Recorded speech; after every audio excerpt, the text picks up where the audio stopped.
अस्सलाम वालेकुम, मैं सेल्फ मोहम्मद शकील। आज जो हमारे बच्चों ने डिफरेंट मैथ के प्रोजेक्ट बनाए हैं वो आपको वो हम विज़िट कराएंगे और आप देखेंगे you will enjoy a lot and how hard the student have work and you will see the real mathematics in real life.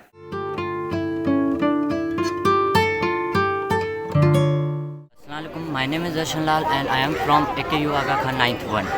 Today my topic is poetry of algebra. So here we are present our topic poetry of algebra. इसमें हम ये proof करना चाह रहे हैं कि जैसे कि हम अलजेब्रा में फार्मूले पढ़ते आ रहे हैं, ये जो हमारे चार फार्मूले हैं अलजेब्रा के, जो कि हमारे चार फार्मूले होते हैं अलजेब्रा के मेन होते हैं, उनमें से यहाँ हम चारों ही डिफाइन करना चाहते हैं और वो हम बताना चाहते हैं कि वो कैसे स्क्वायर को शो करते हैं। यहाँ पर हम बताएंगे जैसे कि हमने मिसाल के तौर पर ये जो हमारी बड़ी लेंथ है इसको हमने ए का नाम दिया है और ये हमारी छोटी लेंथ है इसको हमने बी का नाम दिया है।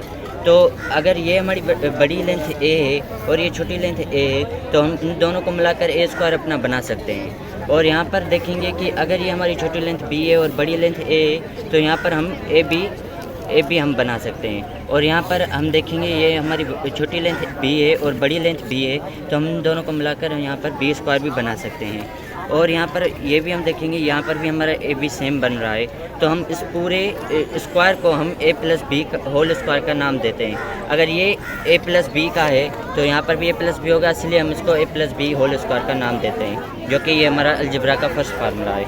अभी मैं सेकंड फार्मूला डिफाइन करना चाहूँगा आपके सामने।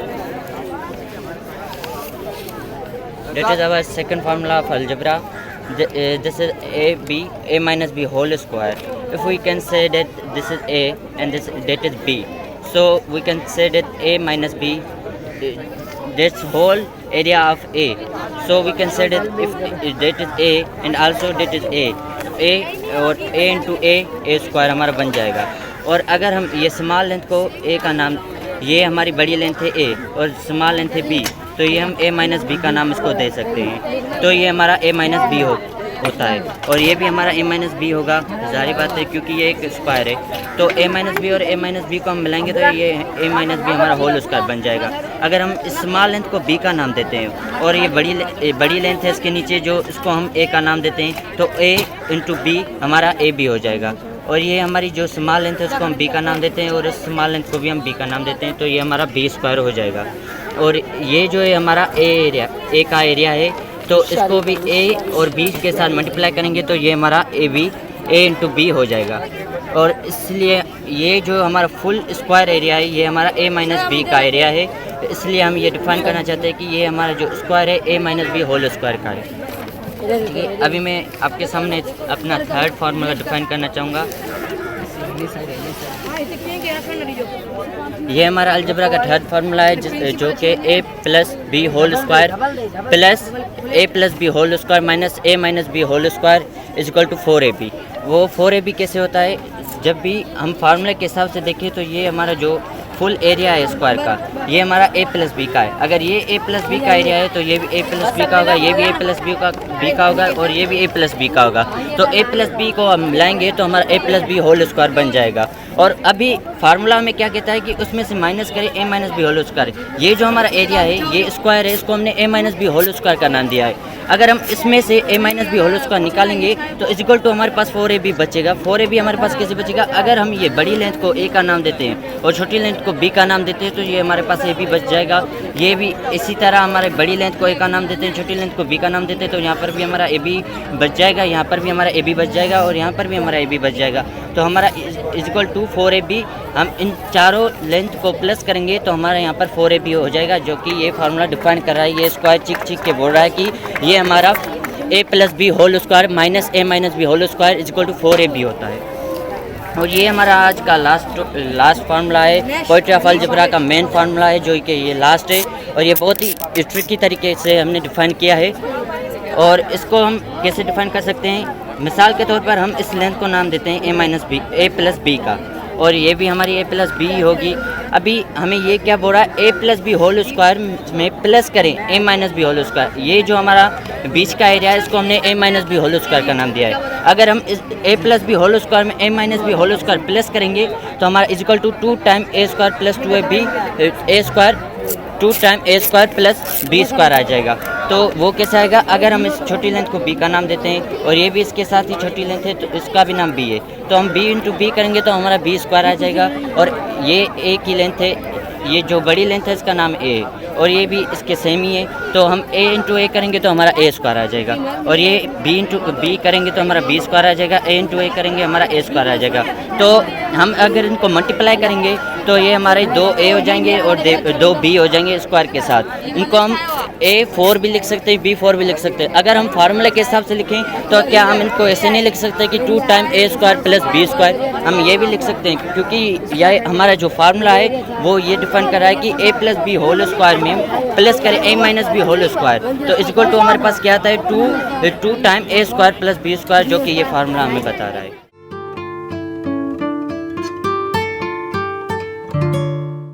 I am from class 9 Tagan 1. My project is 3D figure in 2D space. मतलब दुनिया में हर चीज़ का एक साया होता है, वो जिस चीज़ का साया होता है वो 3D स्पेस या 3D फिगर कहलाती है। जैसे कि आप देख सकते हैं मैंने यहाँ पे बनाया है ऑब्जेक्ट आर्ट। इसमें आप देख सकते हैं कि एक बॉल है जिसका एक शेडो है, यहाँ पे आप देख सकते हैं एफ उसका एक शेडो है। मतलब पूरी दुनिया 3 डायमेंशनल स्पेस पे है और स्पेस पे, और ये आप देख सकते हैं ए, इस पे भी आप देख सकते हैं कि इसका एक शेडो है। मतलब जब भी आपको ऐसी चीज़ बनाए जिसका शेडो है वो 3D लगेगी और यहाँ पे आप देख सकते हैं 1, इसका भी एक शेडो है। मतलब ये पूरी दुनिया एक शेडो में कायम है और इसे हमें करने के लिए सिर्फ एक चीज़ की हमें करनी पड़ती है, ज्योमेट्री। मतलब इसमें मेजरमेंट, इसके सेंटीमीटर, हर चीज़ का हमें ख्याल रखना पड़ता है। इसमें मतलब मेन इसमें टास्क ये है कि आपकी मैथ अच्छी होनी चाहिए, आपकी ज्योमेट्री अच्छी होनी चाहिए।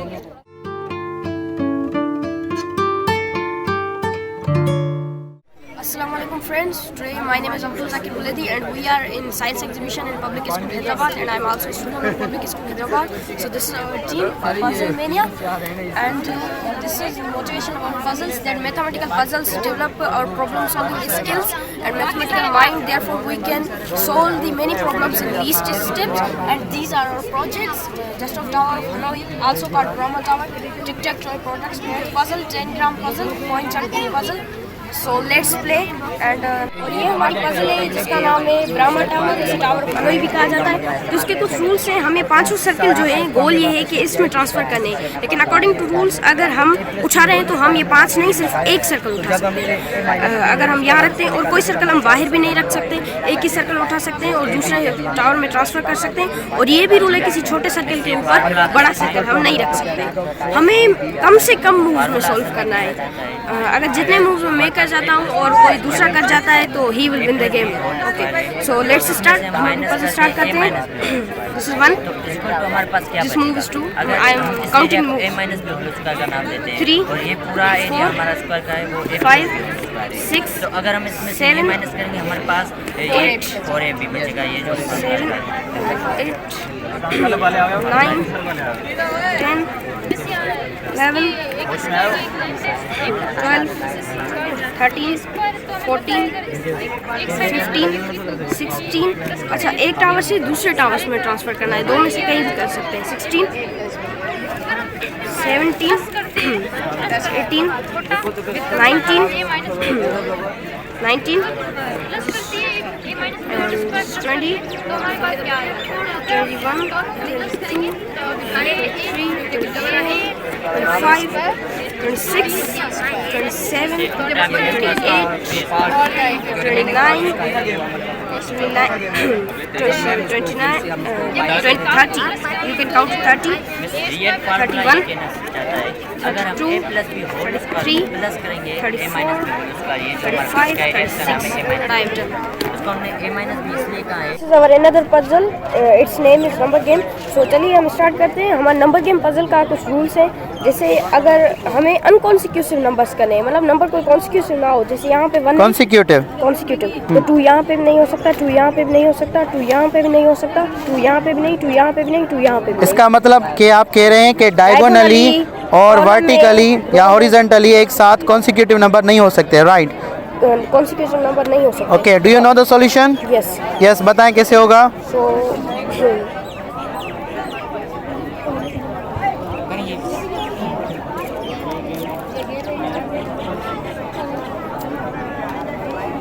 दैट मीन्स यहाँ से कुछ भी कॉन्सिक्यूटिव नहीं है।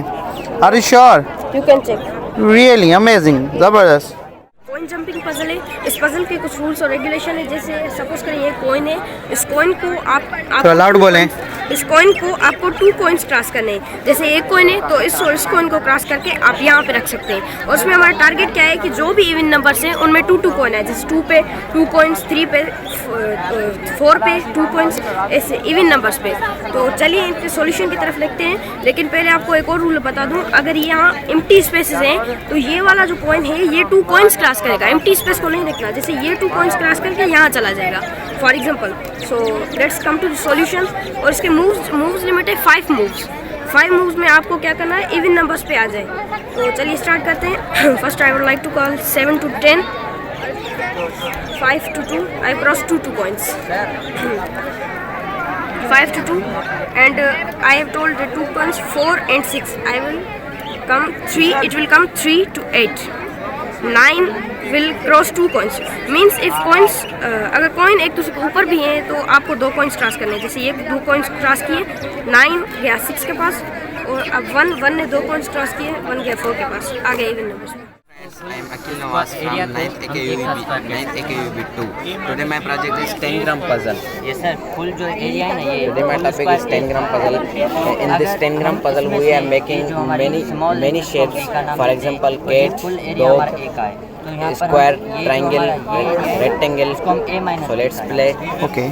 सर क्योंकि हमें यहाँ पर जो फार्मूले के हिसाब से a माइनस बी डिफाइन करना है, तो अगर ये हमारा फुल एरिया ए का है और ये स्मॉल एरिया बी का है, तो हम ये बताना चाहते हैं कि अगर हम We are making एक से माइनस square कर दे बी को, square तो shape. ये जो एरिया बचेगा वो हमारा ये आंसर है। जैसे कि हम अगर इस एरिया में Great. से minus Next. करेंगे B, तो ये हमारा triangle. ये एरिया बचेगा, तो इसलिए यहाँ पर हम a माइनस बी है। ठीक है, तो अगर ये a माइनस बी है तो ये भी हमारा a माइनस बी होगा, तो a minus B whole square हमारा हो गया। और ये जो मैंने आपको पहले ही बताया a स्क्वायर हमारा ये फुल एरिया है। तो अगर हम इसको देखें, ये हमारी स्मॉल लेंथ b है और ये Good. Next one. तो हम Amazing. जाएंगे तो हमारा AB Rocket. हो जाएगा, और यहाँ से भी हमारा ए बी बन रहा है।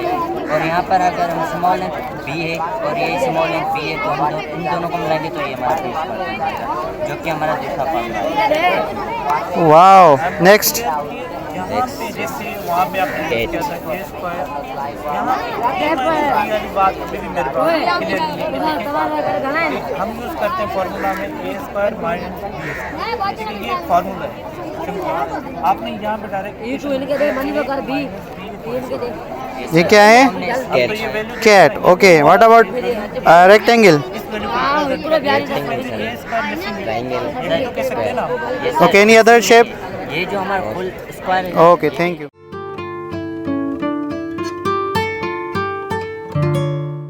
Zishan Ahmed. I am from class 9th AKU2 and here I am define you Pythagoras theorem.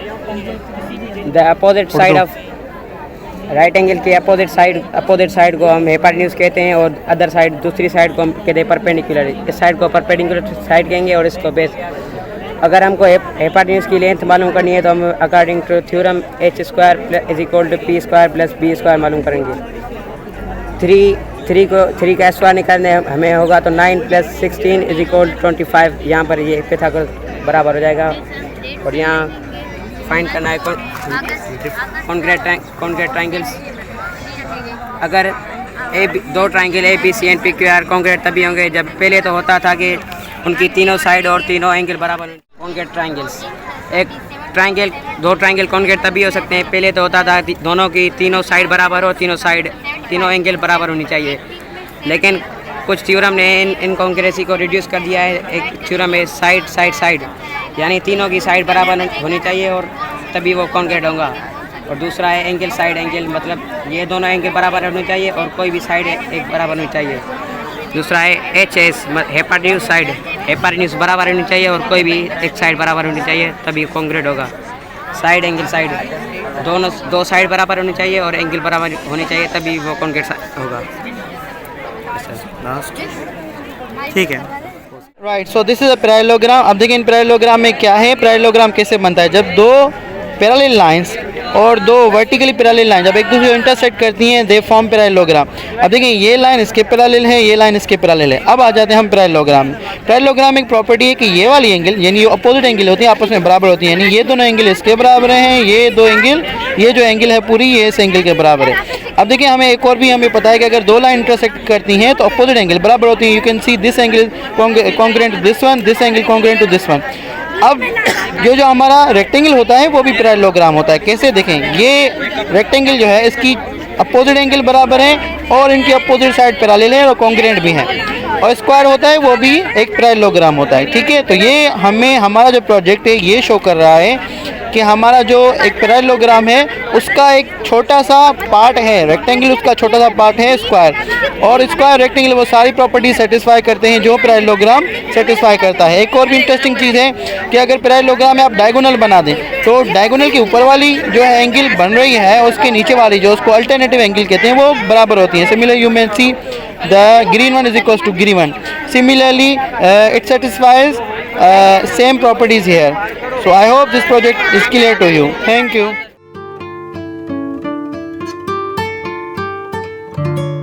My name is Kamlesh and I study in class 9th Arkhan 1 और आज हमारा प्रोजेक्ट का नाम है 3 डायमेंशनल स्पेस। इसे 3 डायमेंशनल स्पेस और try dimensional space भी कहते हैं क्योंकि इसके 3 डायमेंशनल होते हैं, एक्स, वाई और जेड। और ये डिपेंड किस पे करता है, एक्स वाई जेड प्लेस, और इसको और इक्विलिब्रियम 3 डायमेंशनल स्पेस भी कहा जाता है क्योंकि इक्विलिब्रियम ने इसका नज़रिया दिया था कि एक होना चाहिए एक्स वाई जेड प्लेन जिसकी मदद से हम किसी भी ऑब्जेक्ट की लेंथ, हाइट और विड्थ इजी से मालूम कर सकें। ओके राइट, अब आपने क्या बनाया है? 3 डायमेंशनल स्पेस। राइट, अब इससे हमें लेंथ, विड्थ और हाइट कैसे मिलेगी? फॉर एग्जांपल ये एक ऑब्जेक्ट है, अगर हम इसको यहाँ पे रखते हैं तो ये हमारा हो गया Z, ये हमारा X और ये हो गया Y। अब जहाँ पर ये इसकी ये ओरिजिन पॉइंट होता है, सेंटर पॉइंट, इस पर हम ये ऑब्जेक्ट रखेंगे। जिस नंबर पर होगा ये इसकी हाइट होगी, कितनी हाइट होगी? 6 सेंटीमीटर इसकी हाइट हो गई, और ये इसकी 7 सेंटीमीटर विड्थ हो गई और 10 सेंटीमीटर इसकी विड्थ हो गई। यानी ये जो पॉइंट आपको, ये पॉइंट जो है आपके पास, यस, ये पॉइंट जो है ये आपको इसकी लेंथ, विड्थ और हाइट बता रहा है। यस। वाह, ज़बरदस्त, really amazing, beautiful.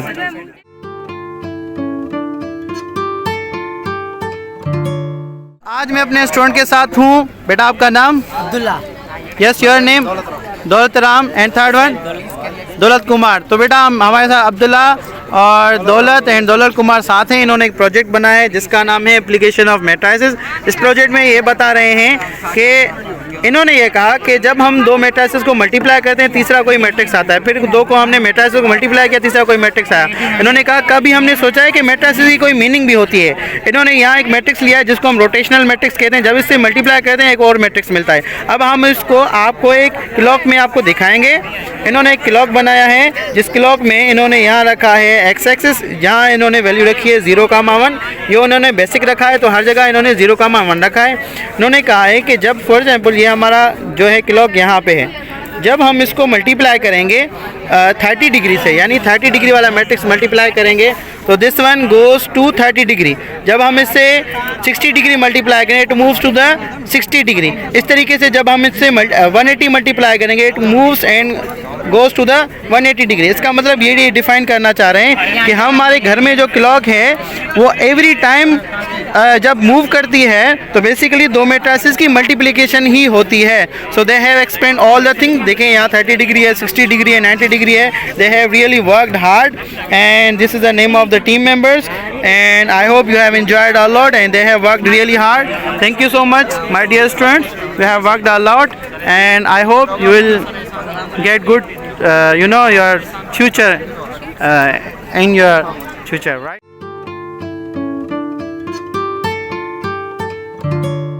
Today I am with my students Ghulam Rahim, Nadir Ali and Mohammad Kaif. My project is platonic solids and Euler's formula. I am Ghulam Rahim with my team members Mohammad Kaif and Nadir Ali. We present the project of Euler's formula and platonic solids. First of all, I am telling what is platonic solids. Platonic solids is a 3-dimensional geometrical solid whose all faces are identical. Okay. And there are only 5 platonic solids in the universe. Namely, first tetrahedron, and this is the tetrahedron, and second cube. This is our cube, and this is octahedron. This is dodecahedron, and this is icosahedron. Really? These are 5 platonic solids. There are only 5 platonic solids in the universe. And now I am telling some amazing facts about platonic solids, that we plus faces and vertices of each any platonic solid, faces plus vertices and minus edges from the faces plus vertices, we get answer 2 in any platonic solid. For example, we take an example of tetrahedron. That first we count faces 1, 2, 3 and 4. 4 faces are present in the tetrahedron. And then we are counting vertices 1, 2, 3 and 4. There are 4 vertices and 4 faces in tetrahedron. We plus the faces and vertices, 4 plus 4, 8. Now we count the edges 1, 2, 3, 4, 5, 6. 6 edges. 4 faces, 4 vertices.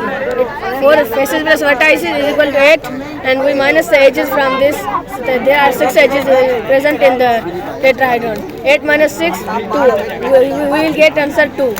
In any platonic solid, we apply this formula, we always get answer 2. Okay, really amazing fact. Thank you so much.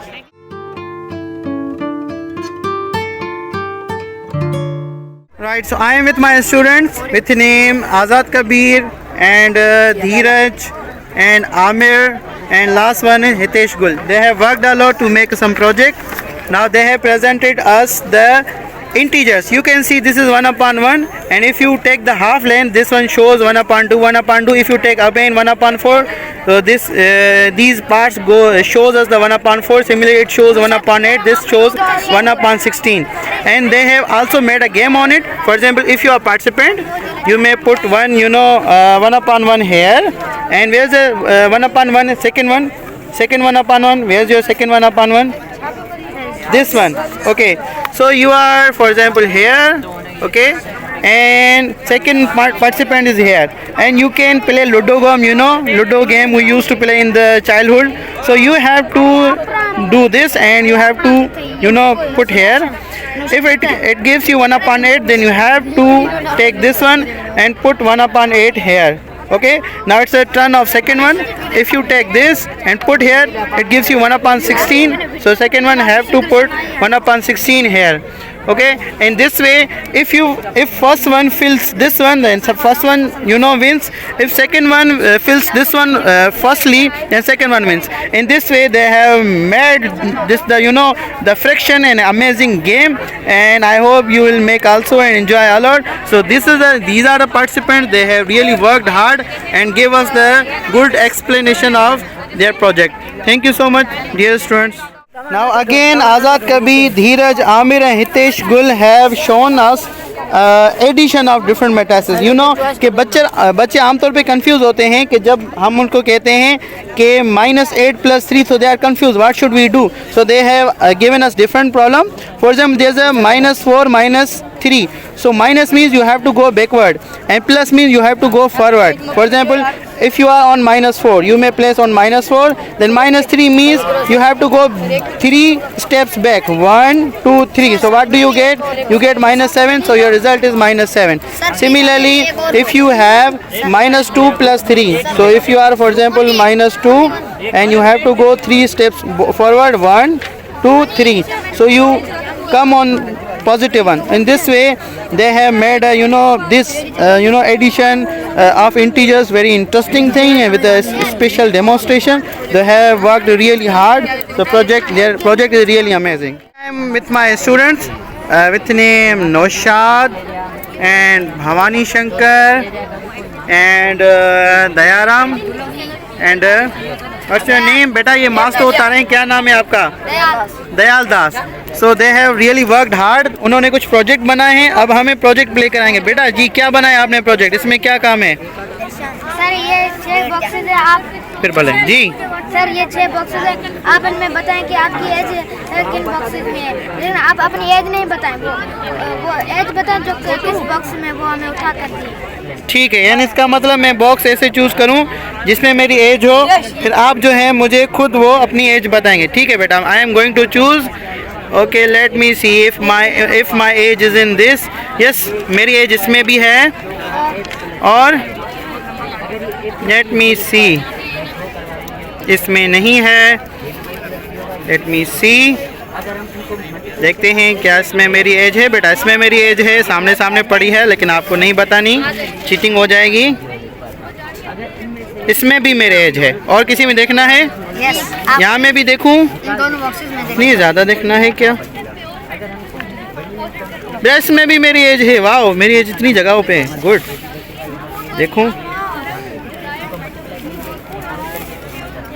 इसमें तो मेरी as नहीं है जी। अब क्या आप मुझे बता सकते हैं मेरी एज क्या है? रखें और बताएं। आप मेरी एज कैसे बताएंगे? दिखाएं आप क्या कर रहे हैं। 16, ओके। +1 17 27।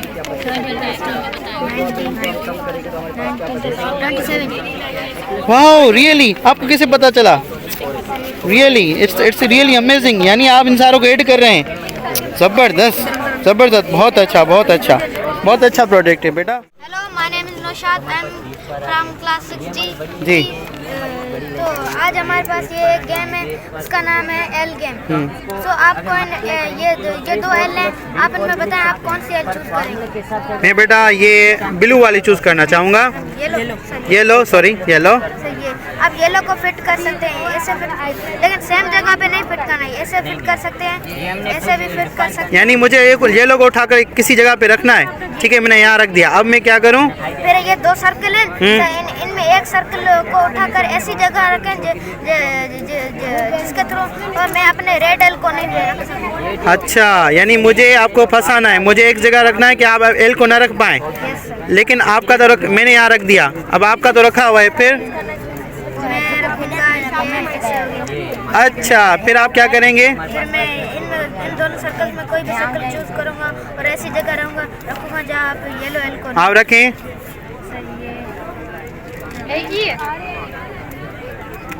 ठीक है, आपने ऐसे रखा। अब मुझे यहाँ रखना है कि मैं एल रख पाऊँ।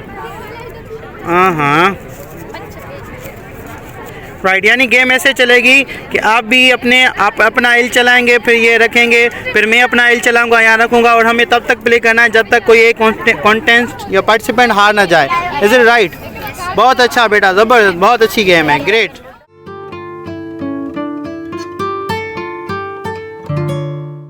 और मैं आज अपने एक और स्टूडेंट्स के साथ हूँ। नाम ये है इनका मनीष है, ये राजेश हैं, ये प्रदीप हैं। इन्होंने हमें ये समझाया है कि हम जो सीक्वेंस पढ़ते हैं इनकी कोई मीनिंग होती है, पिक्टोरियल रिप्रेजेंटेशन होती है। इनके प्रोजेक्ट का नाम है pictorial representation of the sequence. इन्होंने यहाँ एक सीक्वेंस बनाई है, और सीक्वेंस है हमारे पास 1/1, 1/2, 1/4, 1/8, so on up to 1/2 power n minus 1। इन्होंने कहा है कि इससे मुराद ये है कि यहाँ पर 1/1 है, इसका मतलब हमारे पास एक बड़ा सा स्क्वायर है। ठीक है, एक बड़ा सा है। और 1/2 का मतलब है ये इसका हाफ, 1/4 यानी उसका हाफ। ठीक है, और फिर ये ऐसे जा रहे हैं, फिर ऐसे जा रहे हैं, फिर ऐसे जा रहे हैं, फिर ऐसे जा रहे हैं, up to goes to the infinity. ठीक है, जैसे हम इन्फिनिटी पे पहुंचेंगे ये किसके बराबर हो जाएगा? 0 के जो है बराबर हो जाएगा। ये इनकी क्लास 6 है, ये दे 3 मेंबर्स हैं। Similarly they have given us the concept of sequence, pictorial representation of another sequence. अब देखिए सीक्वेंस में क्या है, 1 square, 2 square, 3 square, 4 square, so on up to the n square. ठीक है, ये हमें पिक्चर क्या बता रही है? फर्स्ट वन जो सबसे छोटा सर्किल है, ये 1 का स्क्वायर, एक छोटा स्क्वायर है जिसका एरिया है 1, फिर एक स्क्वायर है जिसका एरिया है 2, एक स्क्वायर जिसका एरिया है 3। इस तरीके से इन्होंने 30 यहाँ स्क्वायर्स बनाए हैं। Similarly it may goes to the infinity, it may diverge this sequence, और these are the team members name and they have worked really hard, so they are the team members. बेटा, you have worked really hard and your project is really amazing. Thank you so much.